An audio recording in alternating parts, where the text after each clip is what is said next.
네, 빌립보서 2장 6절에서 11절.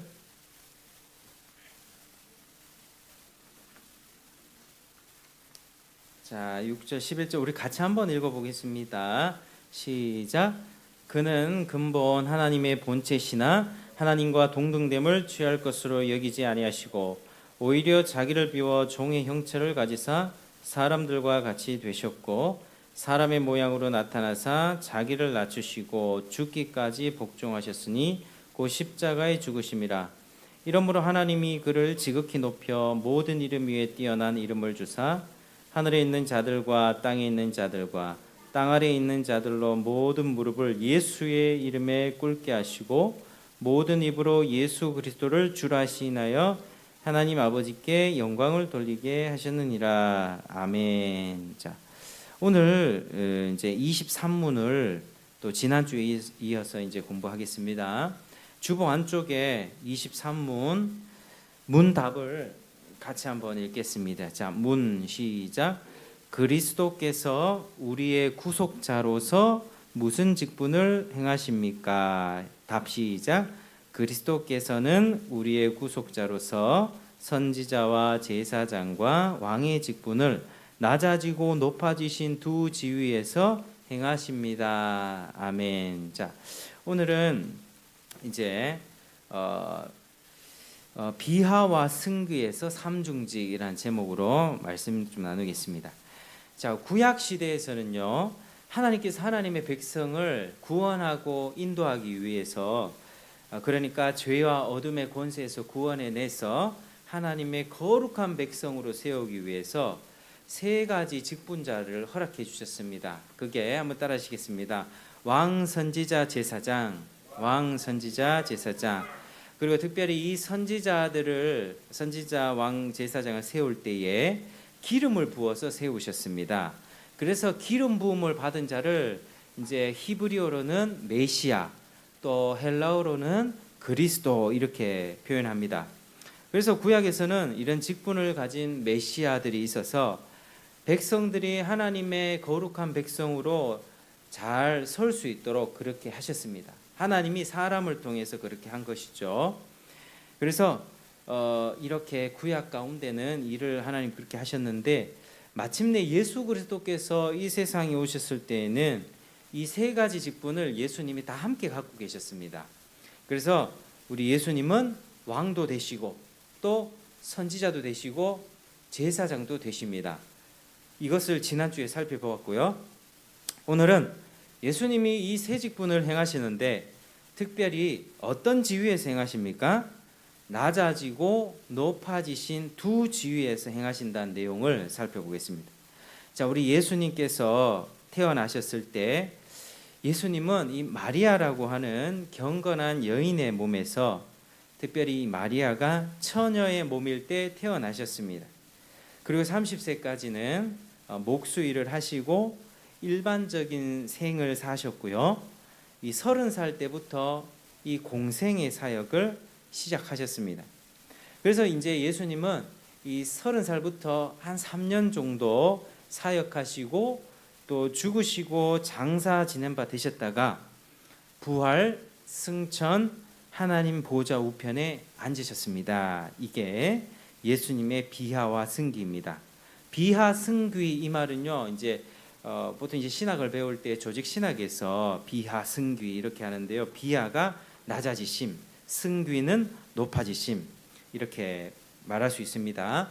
그래서 이제 예수님의 낮아지심 비하는요, 우리 네 가지로 말할 수 있는데 한번 따라하시겠습니다.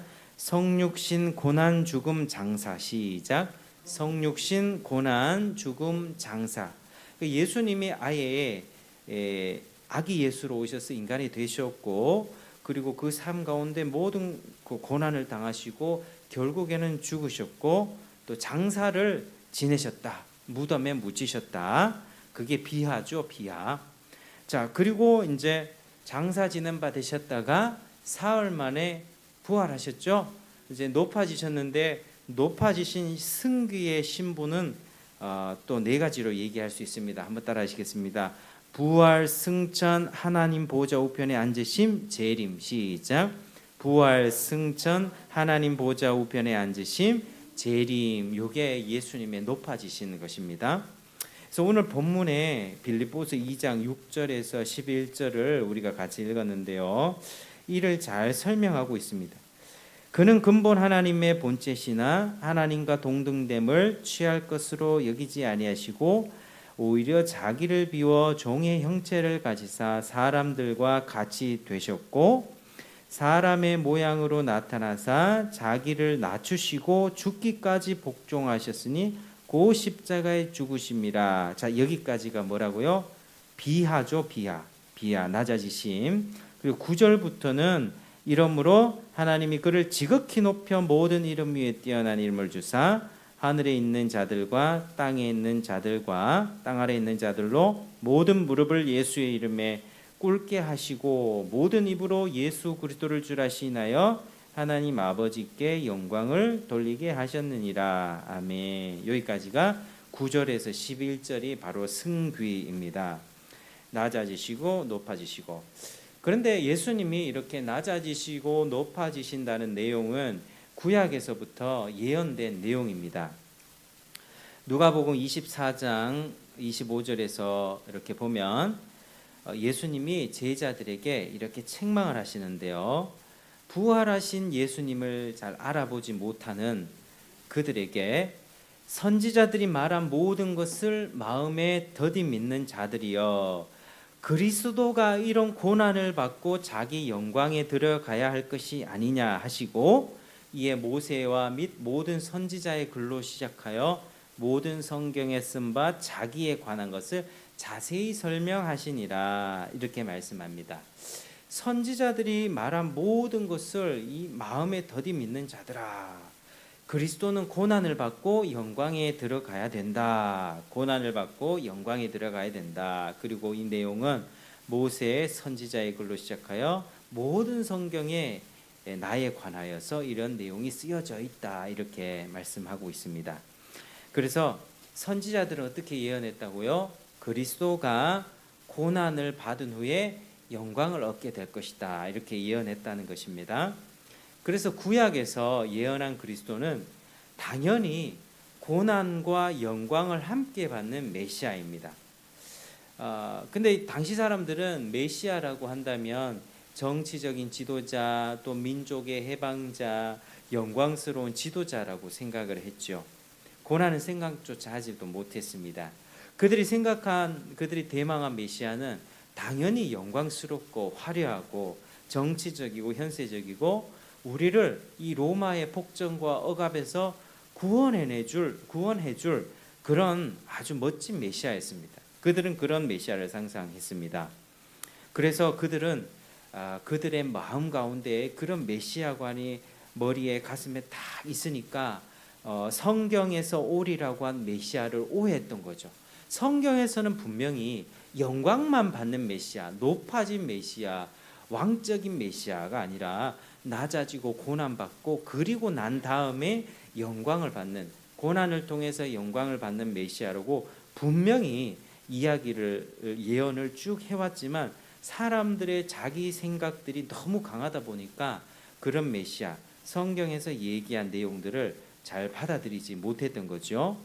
그래서 예수님이 왔을 때 예수님이 영광스럽고 기적을 행하시고 사람들 먹이고 뭐 이런 일들을 봤을 때는 저분이 메시아인갑다 하다가도 저분이 뭐 십자가에 죽는다 뭐 이런 이야기를 할 때는 도무지 이해하지 못했다라고 하는 것입니다.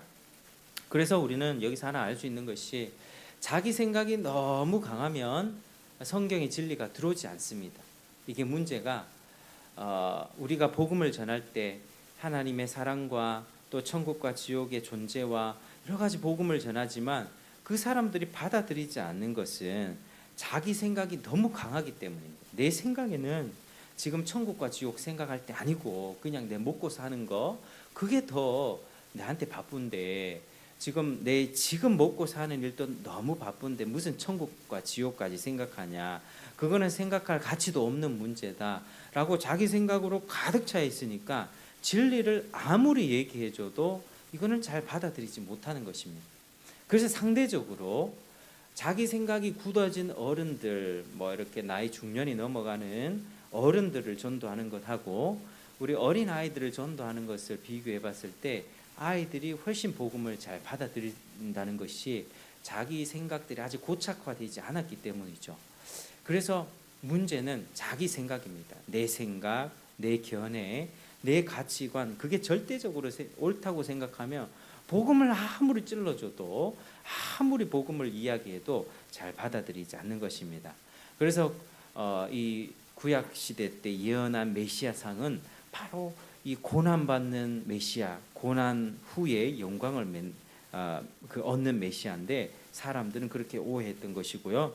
또 그들이 얻게 되는 구원도 뭐냐면 단순히 이스라엘 백성을 이 로마에서부터 억압에서 구출해주는 그런 정치적인 구원이 아니라 죄와 사망과 사탄으로부터 구원하는 이 영적인 구원이었습니다. 그러니까 이제 예수님은 이 땅에 오셔서 뭐 그렇게 베드로가 칼을 들고 예수님을 잡아가려고 하는 사람들을 그 종의 말고의 종이죠. 이렇게 말고 대제사장 중에 말고의 귀를 잘라버렸습니다. 그럴 때 이제 베드로에게 언지를 했죠. 지금 내 나라는 여기에 속한 것이 아니다. 지금 당장 내가 하나님 아버지께 부탁하면 뭐 12군단 더 되는 천사 군단을 보내서 다 무찌를 수 있는데 이 나라, 내 나라는 이 나라에 속한 것이 아니기 때문에 내가 이렇게 십자가 고난을 받아야 되는 것이다. 이렇게 가르쳐 주셨습니다. 그래서 예수님도 고난과 그 과정을 통해서 영광을 얻으시고 우리도 그분의 고난과 영광을 통해서 얻게 되는 구원도 나의 이 정말 못 사는 삶과 어려움과 뭐 시대의 경제적인 궁핍함과 이런 것에서 구원해주는 좋은 대통령 뽑아놨더니 우리 잘 살게 만들어주고 뭐 이런 게 아니라요. 죄와 사망과 사탄의 권세에서 구원해 주시는 그런 영적인 메시아인 것입니다. 그래서 이런 메시아이신 예수님을 통해서 얻는 구원은 하나님을 향한 화목과 생명이다라고 볼 수 있죠.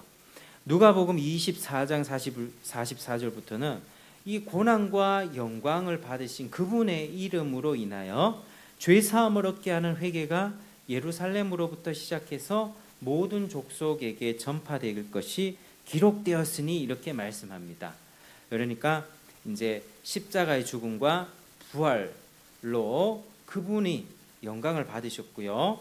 예수님의 이름을 통해서 이 죄 사함을 얻게 하는 회개가 온 세상 가운데 이제 퍼지게 되는 그것이 성경에 기록되어 있다 그렇게 말씀합니다. 결국 그리스도께서 낮아지셨죠. 또 높아지셨죠. 고난을 받으시고 영광을 얻으셨죠.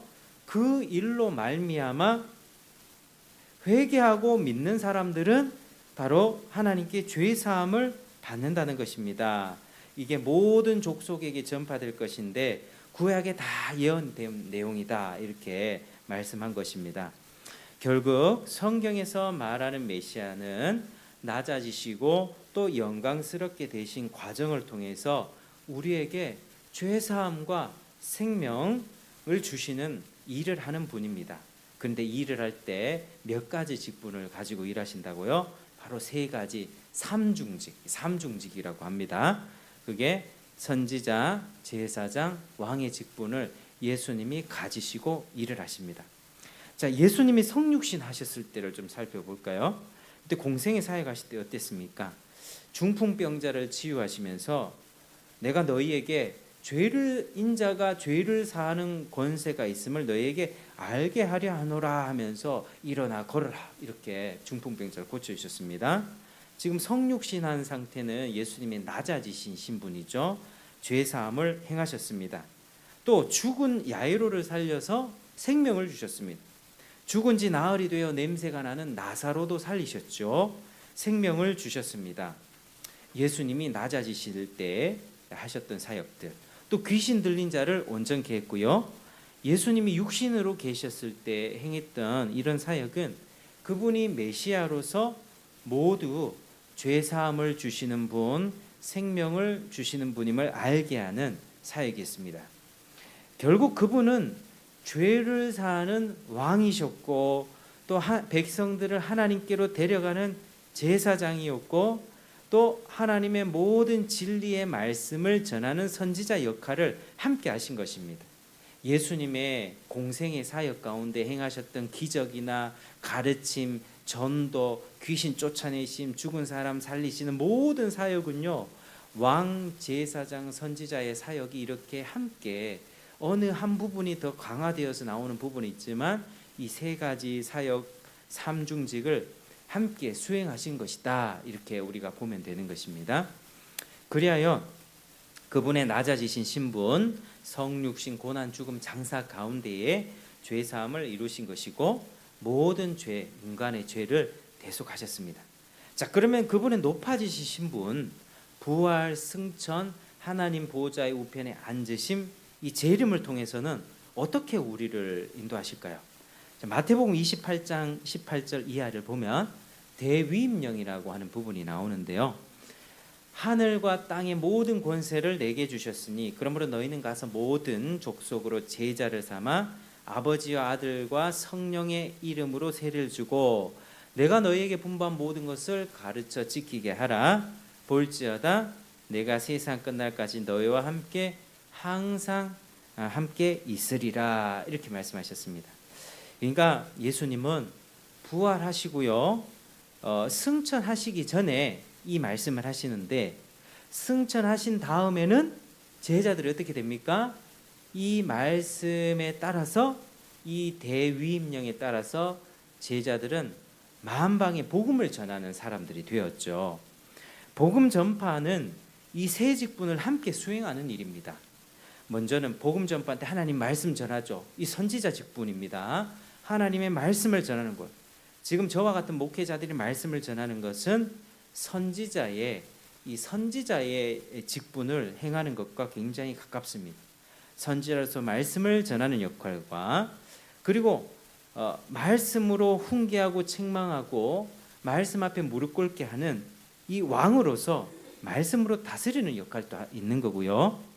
또 죄인을 주님께로 인도하는 제사장 역할이 있습니다. 제사장은 이제 하나님과 사람이 있으면 제사장은 사람들의 대표로서 사람들을 대신해서 이 제사 의식을 행하고 피 흘리는 제사를 통해서 죄를 사하고 이 백성들을 하나님께로 인도하는 역할을 했었죠. 그러니까 복음 전파 사역에는요, 말씀을 전하기도 하고요, 사람들을 하나님께로 이끄는 역할도 하며 왕으로서 이 왕 대신 하나님의 말씀으로 책망하고 다스리고 그 말씀 앞에 굴복시키는 왕적인 그런 역할들이 함께 있는 것입니다. 그래서 우리 주님께서는 하늘과 땅의 모든 권세를 내게 주셨으니 너희가 제자 삼고 사역하는 그 사역을 너희가 하게 되면 내가 세상 끝날까지 너희와 함께 있을 것이다, 이렇게 주님이 약속하셨던 것이죠. 그 말은 사도들이 사역을 할 때, 전도하고 복음 전하고 선교할 때 사도들의 사역 가운데 예수님이 주도권을 잡고 내가 너희의 사역 가운데 함께 할 것이다 라는 약속입니다. 그래서 그분이 왕으로서, 선지자로서, 제사장으로서 이 삼중직을 사도들 가운데에서 그분이 주도권을 가지고 수행하신다라고 우리가 이해하시면 되겠습니다. 또 그분이 하나님 우편에 앉아 계심으로써 하는 일이 있습니다. 하나님 보좌 우편에 앉아 계시면서 무엇을 하고 계실까요? 우리를 위해 기도해 주고 계십니다. 그러니까 로마서 8장 34절은 누가 정죄하리요? 죽으실 뿐 아니라 다시 살아나신 이는 그리스도 예수시니 그러나 하나님 우편에 계신 자요 우리를 위해 간구하시는 자신이라. 지금 또 하나님의 백성들을 위해서, 이거는요 세상 모든 사람을 위해서 다 기도한다는 게 아니고 하나님의 선택하고 택정한 그 백성, 자신이 예수 그리스도께서 자신의 보혈을 흘려서 그 피로 언약을 맺은 하나님의 언약 백성을 위해서 기도하신다는 거예요. 우리를 위해서 기도하신다. 그래서 우리는 아주 특별한 은혜를 입고 살아가는 사람들입니다. 지금 또 예수님께서는 주의 하나님 보호자 우편에서 우리를 위해서 계속 기도하고 계시죠. 성령도 말할 수 없는 탄식 가운데 우리 연약함을 아시고, 우리는 기도 자리에 앉을 때 뭘 기도해야 될지도 잘 모를 때가 있습니다. 오늘 뭘 기도해야지, 기도에 잡념이 생기고 기도에 집중이 안 되는데 성령께서는 우리의 기도 생활도 그렇게 도와주신다. 우리 하나님 보좌 우편에 앉으신 예수님이 우리를 위해서 기도하시면서 친히 대제사장 역할로서 하나님께로 인도하고 계시는 그 역할을 하고 있는 것입니다. 그래서 백성들이 죄에 빠지지 않고 거룩한 백성으로 잘 살아갈 수 있도록 기도하신다라고 하는 것이죠. 그래서 히브리서에서 계속해서 나오는 것이 예수께서 어떤 분이다? 살아계시고 영원한 우리의 참 제사장, 대제사장이다. 이렇게 히브리서에서는 예수님을 대제사장으로 그렇게 말하고 있습니다. 그래서 오늘 우리가 이 23문의 이야기를 이 문답을 통해서 우리가 참 알 수 있는 것은 예수님의 생애와 사역을 우리가 살펴보면 그분이 땅에 계실 때나 하늘에 계실 때나 모두 이 세 가지 직분을 한 몸에 지니시고 메시아로서 일을 하셨다라고 하는 사실입니다. 그리고 지금도 삼중직으로 일하고 계시고요. 그리고 아직 예수님의 승귀의 신분 중에서 아직 하나 이루어지지 않은 게 하나 있죠. 부활하셨죠. 승천하셨죠. 하나님 보좌의 우편에 앉으셨습니다. 재림은 아직 안 하셨습니다. 그러니까 이 장차 마지막으로 이루어지게 될 이 재림을 통해서는 그분의 메시아 사역이 완전히 완성될 것입니다. 그분이 지금 가운데 지금 이미 승귀를 얻어서 모든 무릎이 주께 무릎을 꿇고 지극히 높은 모든 이름 위에 뛰어난 이름을 예수님이 받으셨습니다. 그런데 그분은 지금 또 우리 같은 사역자들 통해서 성령의 충만한 역사를 통해서 우리 가운데 왕의 역할을 하시고요. 선지자로서 말씀을 대언하시고요. 친히 기도하시면서 대제사장으로 우리를 하나님께로 인도하고 계신 이 일을 하시는데, 자, 재림 때는 그분의 메시아 사역이 완전히 완성이 됩니다. 이 세 가지 모든 사역이 이제는 완전히 완성이 되는데 특별히 왕권이 온전히 서게 되는 것입니다. 그때는 모든 사람이 정말로 예수 그리스도를 부인할 수가 없게 되는 것이죠. 그때 통곡하고 애곡하는 소리가 각 민족과 족속 가운데 많이 일어날 것입니다. 왜죠? 왕 대신 그분을 왜 내가 거부했을까? 그때 택함 받지 못한 자들, 버림받았던 자들은 예수님의 재림 앞에서 그분의 영광과 위엄 앞에서 그분의 아주 강력한 왕권 앞에서 이제 애곡하고 통곡하면서 슬피 울며 이를 갈게 되는 그런 일들이 있게 되는 것입니다. 그 가운데 우리는 그분의 왕 되심을 인정했던 사람들은 그분의 백성으로서 그분의 영원한 안전한 또 평화로운 그 나라에 들어가서 하나님을 영원히 찬송하게 되는 것이죠. 죄와 사망을 완전히 깨부수고 완전한 하나님 나라의 왕권을 실현하실 것입니다. 그날에는 모든 무릎이 주께 굴복하게 될 것입니다. 여러분 믿으시지요? 우리의 삶이 참 어렵고 고달픈 때가 많아도요.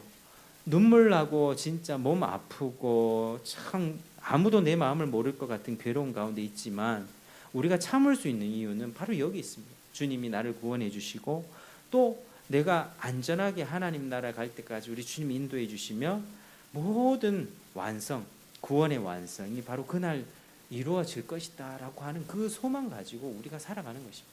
이게 얼마나 위로가 됩니까? 다른 많은 것들은 뭐 세상적인 위로들은요 아주 일시적인 위로입니다. 좋은 데 가서 밥 한번 먹고 일주일 동안 뭐 좋은 데 여행 갔다 오면 뭐 잠시 잠깐은 그냥 쉴 수 있겠죠. 근데 영원한 안식과 기쁨은 오직 그분만이 주십니다. 우리 하나님만이 주시고요. 예수 그리스도의 재림 때에 그게 완전히 영원한 안식에 들어갑니다. 우리는 지금 7일 패턴 속에서 6일간은 일하고 그리고 하루는 안식하고 또 6일간 일하고 하루 안식하고. 근데 하루 안식하는 날 속에서도요. 진정한 안식을 잘 못 누릴 때가 있습니다. 그래서 뭐 우리의 지금 이 시대가 참 어렵고 힘들게 가지만 이런 6일 하루 안식 이런 패턴이 아니라 영원한 안식, 우리가 믿음으로 사는 자들에게는 그날이 축복의 날로 우리에게 돌아오게 될 것입니다. 이걸 믿으시고요. 우리의 삶 가운데서 우리 예수님의 삼중직 늘 기억하시고 그분의 삼중직이 나를 이끄신다는 사실 기억하시고요. 또 이번 한 주간도 승리하는 여러분 되시길 바랍니다. 자, 소위로 문답 23문 한 번 더 문답을 한 번 더 읽고 마치겠습니다. 문 시작. 그리스도께서 우리의 구속자로서 무슨 직분을 행하십니까? 답 시작. 그리스도께서는 우리의 구속자로서 선지자와 제사장과 왕의 직분을 낮아지고 높아지신 두 지위에서 행하십니다. 아멘. 기도하겠습니다. 하나님 감사합니다. 예수님이 우리의 메시아 되어주시고 우리 가운데 삼중직으로서 지금 또 역사하고 계시며 또 결국에는 그분의 완전한 왕권을 이루신다는 사실을 알게 되었습니다. 주님 이 사실 믿고 오늘 하루의 삶도 인내하게 도와주시고 날마다 돌아오는 이 일주일의 삶의 패턴 가운데에서 6일 동안은 열심히 주 안에서 일하고 또 하루는 안식하면서 또 주님을 붙들고 그러나 이 안식하는 날 가운데 내가 들어가게 될 그 영원한 안식이 있다. 영원한 완성의 날이 있다는 것은 늘 고대하면서 우리 주님의 재림을 소망하며 살아가는 우리가 되도록 주님 붙잡아 주시옵소서. 감사드립니다. 예수님 이름으로 기도드립니다. 아멘.